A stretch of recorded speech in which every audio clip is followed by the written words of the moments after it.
Good morning class. Welcome back to my YouTube channel Naveen classes.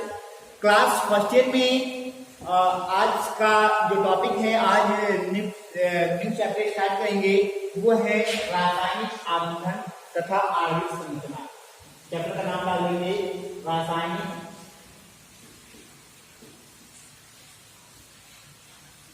आबंधन तथा आणविक संरचना।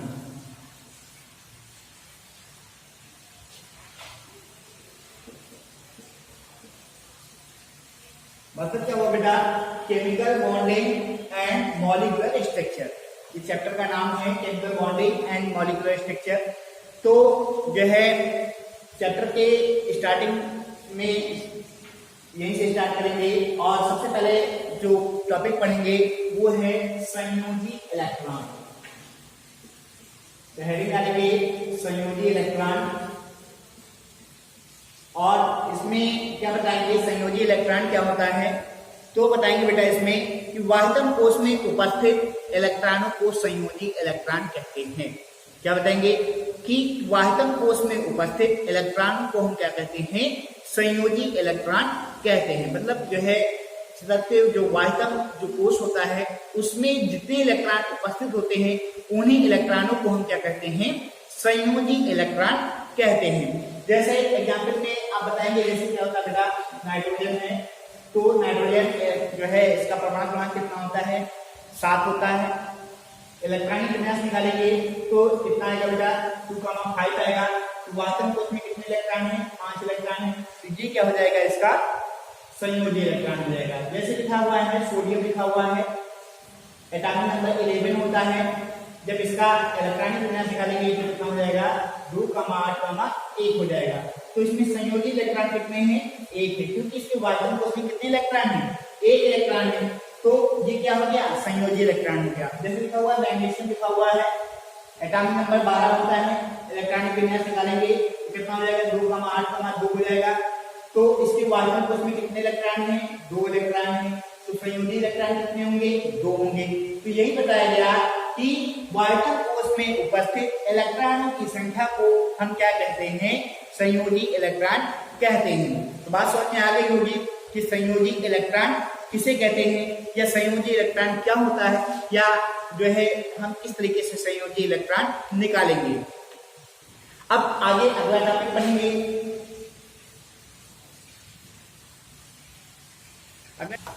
अब हम देखेंगे बेटा कि संयोजी इलेक्ट्रॉन के प्रकार। मतलब संयोजी इलेक्ट्रॉन आपको समझ में आ गया होगा कि वाहितम कोश में उपस्थित इलेक्ट्रॉनों की संख्या को हम क्या कहते हैं? संयोजी इलेक्ट्रॉन कहते हैं। अब देखेंगे संयोजी इलेक्ट्रॉन के प्रकार। तो आप बताएंगे कि जो संयोजी इलेक्ट्रॉन होते हैं ये 2 प्रकार के होते हैं। कितने प्रकार के होते हैं? 2 प्रकार के होते हैं। कौन कौन से होते हैं? एक तो होता है, इसको नाम होता है बेटा बंधी इलेक्ट्रॉन, बंधी इलेक्ट्रॉन। और जो इसका दूसरा जो पार्ट होता है उसको हम बोलते हैं अनाबंधी इलेक्ट्रॉन या एकाकी इलेक्ट्रॉन। तो क्या बताएंगे कि संयोजी इलेक्ट्रॉन 2 प्रकार के होते हैं। नंबर 1 बंधी इलेक्ट्रॉन, नंबर 2 अनाबंधी इलेक्ट्रॉन। अब हम क्या करेंगे, एक एक के बारे में देखेंगे कि बंधी इलेक्ट्रॉन क्या होता है और अनाबंधी इलेक्ट्रॉन क्या होता है। तो सबसे पहले हम क्या देखेंगे? बंधी इलेक्ट्रॉन के बारे में। तो बंधी इलेक्ट्रॉन के बारे में आप क्या बताएंगे कि वे संयोजी इलेक्ट्रॉन जो बंध बनाने में भाग लेते हैं, क्या कहते हैं? उनको बंधी इलेक्ट्रॉन कहते हैं। बात क्लियर हो गई होगी कि बंधी इलेक्ट्रॉन किसे कहते हैं? कि वे संयोजी इलेक्ट्रॉन आपको बताया गया कि वाहितम कोश में उपस्थित इलेक्ट्रॉनों की संख्या को संयोजी इलेक्ट्रॉन कहते हैं। तो वही बताया गया कि वे संयोजी इलेक्ट्रॉन जो बंध बनाने में भाग लेते हैं बंधी इलेक्ट्रॉन कहलाते हैं, या इनको इस प्रकार के जो इलेक्ट्रॉन होते हैं उनको हम क्या कहते हैं? बंधी इलेक्ट्रॉन कहते हैं। अब देखिए बेटा अगला पॉइंट, जो इसका जो अगला टाइप है वो है अनाबंधी इलेक्ट्रॉन। तो अनाबंधी इलेक्ट्रॉन में क्या बताएंगे कि वे इलेक्ट्रॉन जो बंध के निर्माण में भाग नहीं लेते हैं, इस प्रकार के इलेक्ट्रॉनों को हम क्या कहते हैं? अनाबंधी इलेक्ट्रॉन कहते हैं। तो समझ में आ गया होगा कि संयोजी इलेक्ट्रॉन क्या होता है, संयोजी इलेक्ट्रॉन कितने प्रकार के होते हैं, जिसके अंतर्गत बताया गया कि ये 2 प्रकार के होते हैं, बंधी और अनाबंधी इलेक्ट्रॉन। बंधी इलेक्ट्रॉन में ये बताया गया कि वह इलेक्ट्रॉन जो बंध बनाने में भाग लेते हैं बंधी इलेक्ट्रॉन कहलाते हैं। अनाबंधी इलेक्ट्रॉन में बताया गया कि वह इलेक्ट्रॉन जो बंध बनाने में भाग नहीं लेते इस प्रकार के इलेक्ट्रॉन को हम अनाबंधी इलेक्ट्रॉन कहते हैं। अब हम देखेंगे कि बंध होते क्या हैं, मतलब ये बताया गया कि बंध बनाने में भाग लेते हैं, बंध बनाने में नहीं भाग लेते, तो हम देखेंगे कि बंध होता क्या है, बंध किसे कहते हैं। तो हेडिंग डालेंगे बंध, जिसको इंग्लिश में क्या बोलते हैं बेटा, बॉन्ड। यही आपको पढ़ना है, रासायनिक आबंध मतलब केमिकल बॉन्ड के बारे में आपको पढ़ना है, और उसके साथ में क्या पढ़ना है, मॉलिक्यूलर स्ट्रक्चर भी पढ़ना है। तो बंध में क्या बताएंगे कि बंध क्या होते हैं, कि तत्व या द्रव, जो तत्व या जो द्रव होते हैं, तो बताएंगे कि तत्वों या द्रवों के अणुओं को आपस में बांधे रखने के लिए, क्या बताएंगे, तत्वों या द्रवों के जो अणु होते हैं उन अणुओं को आपस में बांधे रखने के लिए जो बल उत्तरदायी होते हैं उन्हें हम क्या कहते हैं, बंध कहते हैं। उन्हें क्या कहते हैं, बंध कहते हैं। तो एक बार फिर से देख लेंगे कि तत्वों या द्रवों के अणुओं को जो है आपस में बांधे रखने के लिए जो है जो बल उत्तरदायी होते हैं उन्हें हम क्या कहते हैं, बंध कहते हैं, या वो क्या कहलाते हैं, बंध कहलाते हैं। जैसे एग्जाम्पल में क्या बता देंगे, जैसे लिखा हुआ बेटा CH4 लिखा हुआ है, तो इसमें क्या है, ये क्या है, ये कार्बन है, इसकी कितनी संरचना होती है, 4 होती है। तो ये क्या करेगा, ये 4 हाइड्रोजन परमाणु जुड़ा होगा, तो ये किस तरीके से इसकी स्ट्रक्चर बनेगी, ये हाइड्रोजन हो जाएगा, ये हाइड्रोजन हो जाएगा, और ये हाइड्रोजन, देखेंगे ये कार्बन जो है 4 हाइड्रोजन आइटम से घिरा हुआ है। तो समझ में आ गया होगा कि बंध किसे कहते हैं और किस तरीके से इसमें एग्जाम्पल के रूप में आप इसको बताएंगे। अब देखेंगे कि आयनिक बंध या वैद्युत संयोजी बंध क्या होते हैं।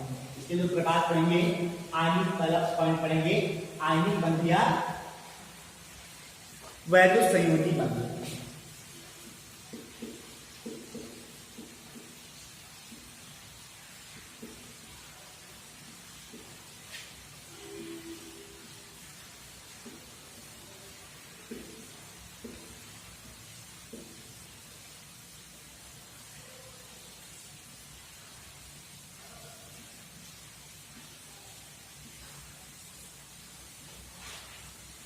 तो इसमें क्या बताएंगे कि परमाणुओं के मध्य इलेक्ट्रॉनों के पूर्ण स्थानांतरण से, क्या बताएंगे, परमाणु के मध्य इलेक्ट्रॉनों के पूर्ण स्थानांतरण से बनने वाले बंधों को हम आयनिक या वैद्युत संयोजी बंध कहते हैं। तो एक बार फिर से देख लेंगे कि जो है परमाणुओं के मध्य इलेक्ट्रॉन, जो परमाणु होते हैं उन परमाणुओं के मध्य में जो इलेक्ट्रॉनों का जो स्थानांतरण होता है, जितने इलेक्ट्रॉनों का जो हम ट्रांसफर करते हैं इधर उधर, उससे जो है बनने वाले जो बंधों को हम क्या कहते हैं, आयनिक बंध या वैद्युत संयोजी बंध कहते हैं। जैसे आप बताएंगे, ये सोडियम है, NaCl की बात देखेंगे तो ये सोडियम और सोडियम का एक एटम और Cl का एक एटम मिलकर के क्या कर रहे हैं, सोडियम क्लोराइड अर्थात नमक का निर्माण करते हैं, लवण का निर्माण करते हैं। तो देखेंगे बेटा कि 2 परमाणु मिलकर के बना हुआ है सोडियम और क्लोरीन।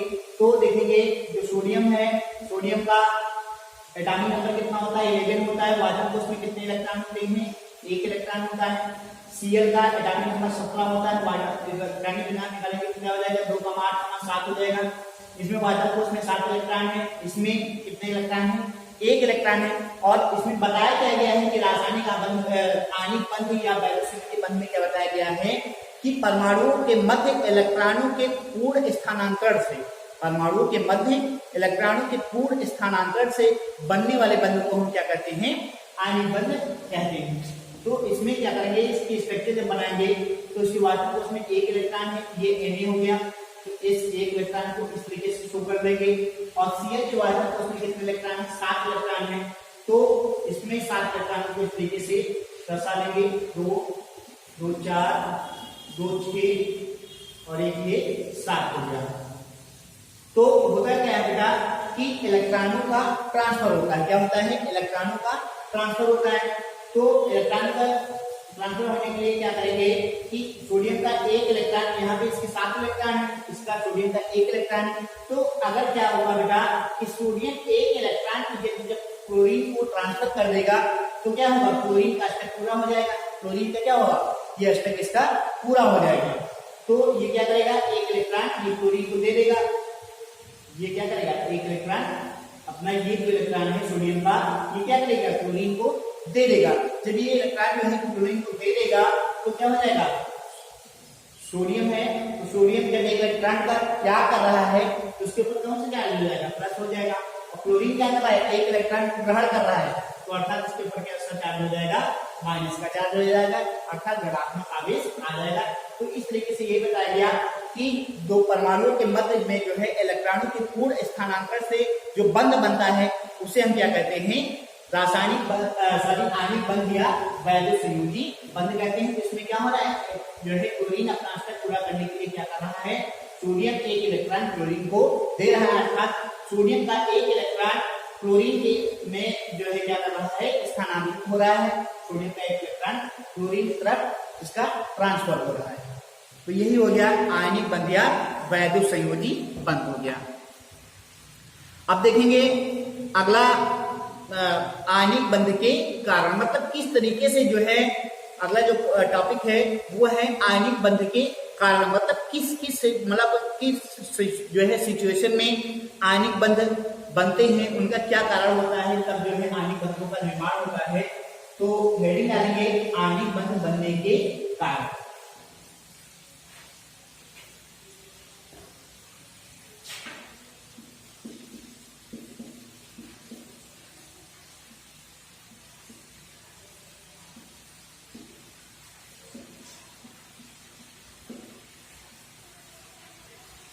तो आणविक बंध के कारण में सबसे पहले बताएंगे कि जब एक प्रबल धन विद्युतीय तत्व किसी प्रबल ऋण विद्युतीय तत्व से संयोग करता है, क्या बताया गया कि जब एक प्रबल धन विद्युतीय तत्व जो है क्या करता है, किसी प्रबल ऋण विद्युतीय तत्व से संयोग करता है। मतलब जैसे बताया गया था, ये NaCl का एग्जांपल लेकर के बताया गया था। तो ये क्या है बेटा, प्रबल धन विद्युतीय तत्व है, और ये क्या है, ये प्रबल धन विद्युतीय तत्व है, और जो Cl है ये क्या है, प्रबल ऋण विद्युतीय तत्व है। जब ये दोनों आपस में संयोग करेंगे तभी तो क्या होगा, इलेक्ट्रॉनों का ट्रांसफर होगा। तो यही बताया गया कि बंध बनने के कारण में, आणविक बंध बनने के क्या कारण होता है। तो सबसे पहले पॉइंट में बताया गया कि जब एक प्रबल धन विद्युतीय तत्व दूसरे प्रबल ऋण विद्युतीय तत्व से संयोग करता है तभी आणविक बंधों का निर्माण होता है। पहला पॉइंट समझ में आ गया होगा कि आणविक बंधों के निर्माण में कब आणविक बंधों का निर्माण होगा, किस तरीके से आणविक बंधों का निर्माण होगा। तो पहले पॉइंट में यही बताया गया कि जब एक प्रबल धन विद्युतीय तत्व दूसरे प्रबल ऋण विद्युतीय तत्व से संयोग करता है तब आणविक बंधों का निर्माण होगा। पहला पॉइंट हो गया। अब आगे सेकंड नंबर पॉइंट में क्या बताएंगे, ये तो फर्स्ट नंबर पॉइंट हो गया। अब सेकंड नंबर में बताएंगे कि जब कोई एक द्विसंयोजी धातु, क्या बताएंगे, जब कोई एक द्विसंयोजी धातु किसी अधातु से संयोग करती है, क्या बताएंगे, जब कोई जो है द्विसंयोजी धातु जो है किसी अधातु से संयोग करती है। तो देखेंगे बेटा, ये सोडियम है, द्विसंयोजी धातु है ये, और जो क्लोरीन है ये क्या है, अधातु है। किस तरीके से ये धातु है और किस तरीके से ये अधातु है, इसको क्लियर कर लेंगे। ये क्या है, द्विसंयोजी धातु है, और ये क्या है, अधातु है। तो ये बताया गया कि जब द्विसंयोजी धातु किसी अधातु से संयोग करती है तो आणविक बंध का निर्माण होता है। तो ये क्या है, सोडियम है, ये क्लोरीन है, ये धातु किस तरीके से है और ये अधातु किस तरीके से।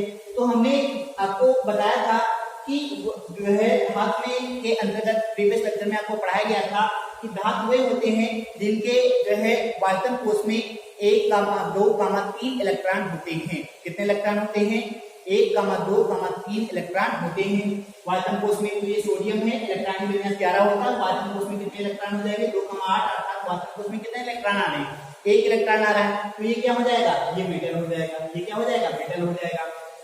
आगे इस जो Cl है इसको बताया गया, ये क्या है, अधातु है। ये किस तरीके से अधातु है, तो इसमें क्या होता है बेटा कि इसका एटॉमिक नंबर कितना होता है, 17 होता है। इलेक्ट्रॉनिक कॉन्फ़िगरेशन निकालने के कितना हो जाता है बेटा, 2,8,7 हो जाता है। वायतन कोश में कितने इलेक्ट्रॉन आ रहे हैं, 7 इलेक्ट्रॉन आ रहे हैं। तो अधातु के अंतर्गत आपको बताया गया था कि अधातु तत्व होते हैं जिनमें क्या होता है, इनके वायतन कोश में 4, 5, 6, 7 मतलब या तो 4 इलेक्ट्रॉन होंगे या 5 इलेक्ट्रॉन हो या 6 इलेक्ट्रॉन हो या 7 इलेक्ट्रॉन अगर हैं तो वो क्या होते हैं, उनको अधातु के अंतर्गत रखा गया है। तो इसमें कितने इलेक्ट्रॉन आ रहे हैं, 7 इलेक्ट्रॉन आ रहे हैं। तो ये क्या हो जाएगा, अधातु हो जाएगा। तो यही आपको बताया गया कि जब द्विसंयोजी धातु किसी अधातु से संयोग करती है तो आणविक बंध या वैद्युत संयोजी बंध का निर्माण होता है। तो आज की वीडियो में बस इतना ही। आगे नेक्स्ट टॉपिक आपको पढ़ाया जाएगा। Thank you class.